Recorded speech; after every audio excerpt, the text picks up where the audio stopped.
On en vient aux travaux du 5e congrès ordinaire de l'ADER, une rencontre politique qui a débouché sur l'élection de M. Diop Divung Diding à la tête du parti. Je vous en propose précision dans ce reportage de Paula Siaki. Tomber des rideaux sur les assises du 5e congrès ordinaire du Parti de l'Alliance démocratique et républicaine ADER.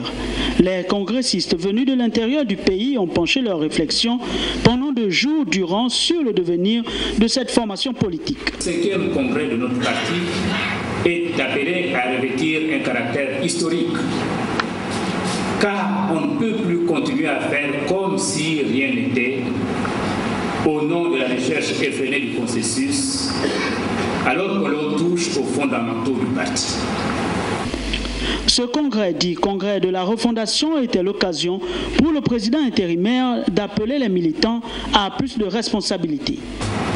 Des réflexions conduites depuis plusieurs années, et particulièrement lors de notre 4e congrès ordinaire, ont permis d'identifier l'origine des problèmes que nous connaissons actuellement.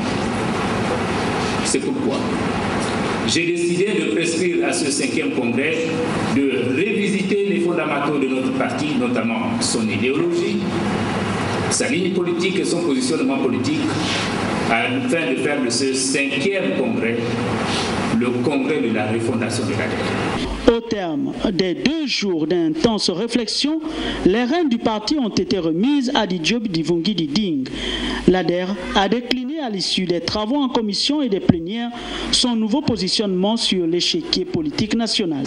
Avec ce congrès, le parti s'est trouvé à la croisée des chemins. Il fallait absolument choisir une nouvelle voie, de nouveaux repères pour affirmer une nouvelle ambition pour le Gabon, notre pays. Nous avons fait les choix de la sagesse, les choix du courage, les choix qui privilégient l'intérêt général. Nous disons à tous les partis de l'opposition, et particulièrement à nos amis du Front, que nous sommes désormais avec eux pour mener ensemble et sans répit le combat pour les libertés démocratiques, le combat pour le développement économique et social de notre pays. C'est donc désormais dans le cas des partis de l'opposition gabonaise que l'Alliance démocratique et républicaine poursuivra son action politique.